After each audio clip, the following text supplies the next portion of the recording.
동탁은 이유에게 내 애첩을 희롱했으니 맹세코 그놈을 죽이리라 고 말하자.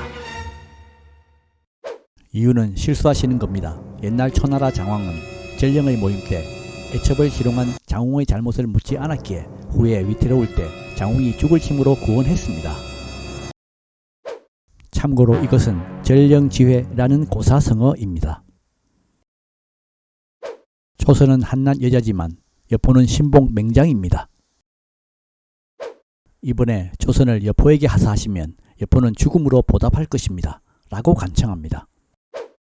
이를 들은 동탁이 초선에게 자초지종을 묻자 초선은 여포가 갑자기 와서 피하려고 연못으로 뛰어들렸는데 이놈이 끌어안고 말았어요 라며 대답합니다.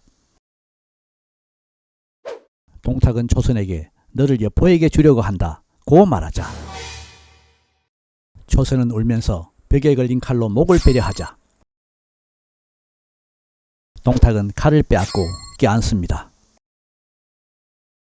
다음날 이유가 동탁에게 초선을 여포에게 보내라고 다시 다그치자 동탁은 이유에게 나의 여자를 여포에게 주는 것은 맞지 않다 고 말하고는 여포에게 가서 죄를 묻지 않을 테니 위로해 주라고 말합니다. 동탁은 그날로 초선을 데리고 미호성으로 돌아갑니다. 왕윤은 여포에게 영웅인 장우께서 이런 모욕을 당해야 한다니 애석할 따름이요 라며 여포의 화를 돋웁니다.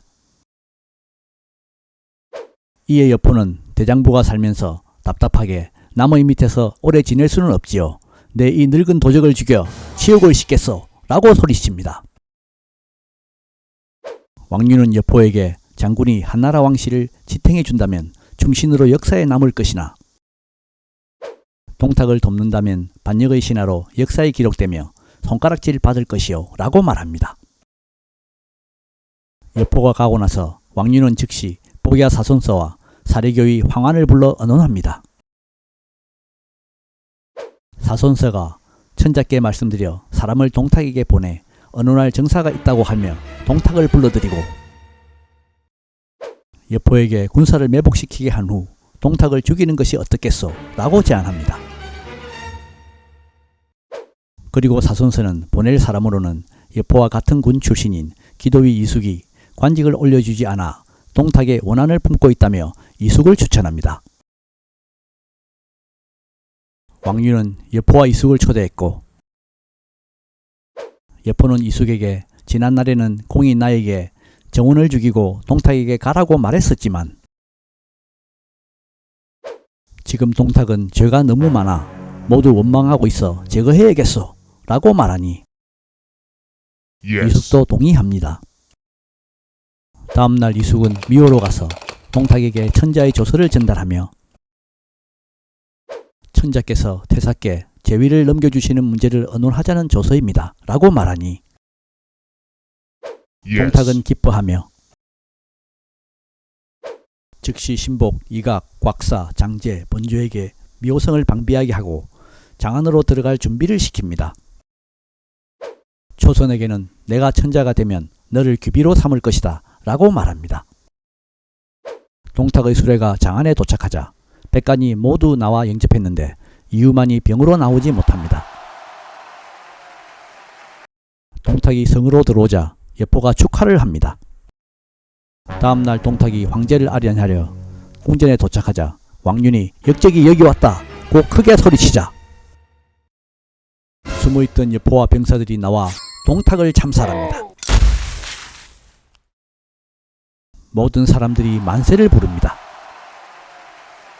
이유도 잡혀와서 참수되었고 동탁의 시신은 비대에 불을 붙여 등불로 삼으니 기름이 흘러내립니다. 왕윤은 여포에게 명해 황보숙, 이숙과 함께 미호로 가서 동탁의 친족들을 모조리 죽이게 합니다. 이각, 곽사, 장제, 번조는 여포가 온다는 소식을 듣고 즉시 동탁의 사위 우보가 있던 섬현으로 달아납니다. 여포는 미호에 도착하자마자 먼저 초선을 찾았고 동탁의 아우 동민과 조카 동황을 참수합니다. 왕윤은 군사와 백관들을 크게 대접해 위로하며 연회를 베풉니다. 지중 채용이 동탁의 시체 앞에서 통곡하자 왕윤이 꾸짖습니다. 채용은 동탁을 두둔하지는 않으나 저를 중용해 준 것이 고마워 저도 모르게 울었습니다. 다만 쓰고 있는 한나라의 역사를 완성하게 해주신다면 행운일 겁니다. 라고 간청합니다. 태부마일제는 왕윤에게 채용은 걸출한 인재이니 한나라의 역사를 계속 쓰게 하면 성대한 일이 될 것입니다. 그리고 채용은 효행으로도 알려져 있는데 갑자기 죽인다면 무사람의 기대를 잃을까 두렵습니다. 라고 말하지만 왕윤은 옛날 한무제가 사마천을 죽이지 않아 사기를 짓도록 해서 결국은 비열하고 공격하는 글을 남겼어 라며 거부합니다. 마일제는 관원들에게 은밀히 착한 사람은 나라의 기강이요 역사를 기록하는 것은 국가의 예법인데 이를 폐기하는 것을 보니 왕윤은 후손을 두지 못할 것이요 라며 말합니다. 결국 왕윤은 채용을 죽입니다. 서민으로 도망갔던 이각, 곽사, 장제, 번저, 우보는 10만 명의 무리를 모아 동탁의 원수를 갚자며 장안으로 쳐들어갑니다. 여포는 이숙과 함께 맞서러 나갑니다. 이숙이 우보의 군사에게 대패를 당해 여포에게로 오자 여포는 크게 성을 내며 너는 어찌하여 나의 예리한 기세를 꺾었느냐며 이숙을 참수합니다.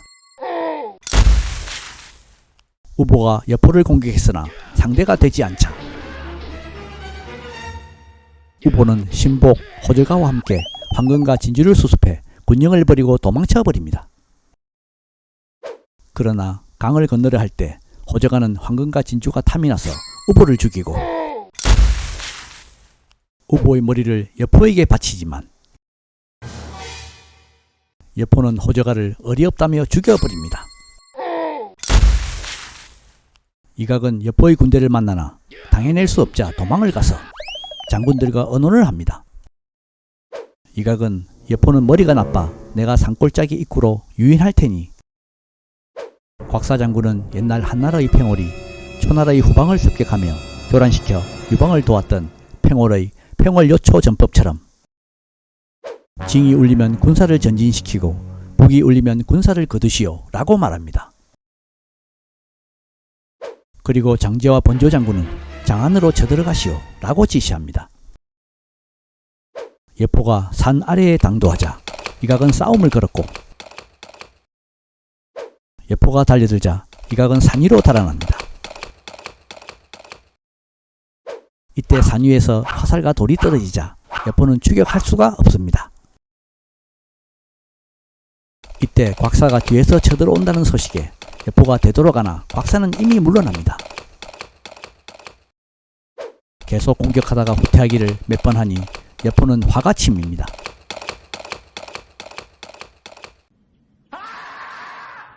이럴 때 또 장제와 번조가 장안을 침범한다는 소식에 다시 장안으로 돌아가려는데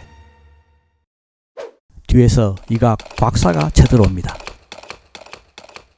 또 여포의 군사들은 여포가 흉폭해지자 항복을 많이 합니다. 동탁의 잔당인 이몽과 왕방이 성 안에서 문을 열자 적군들이 들이닥칩니다.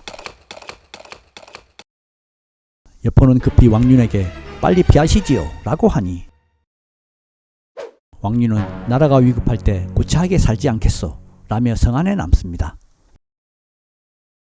여포는 할 수 없이 기병 100여 명만 이끌고 원술에게로 달아납니다.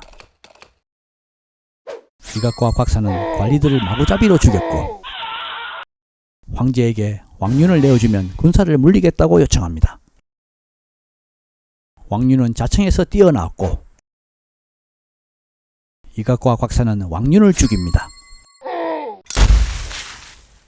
얼마 후 이각과 곽사는 여기까지 왔으니 천자를 죽이고 큰일을 도모하자며 궁으로 쳐들어갑니다. 이것으로 마치겠습니다. 시청 감사합니다. 다음 10회 동영상은 조조의 서주 침공입니다. 조만간 더 좋은 컨텐츠로 찾아뵙겠습니다. 구독, 좋아요, 알람 설정 부탁드립니다.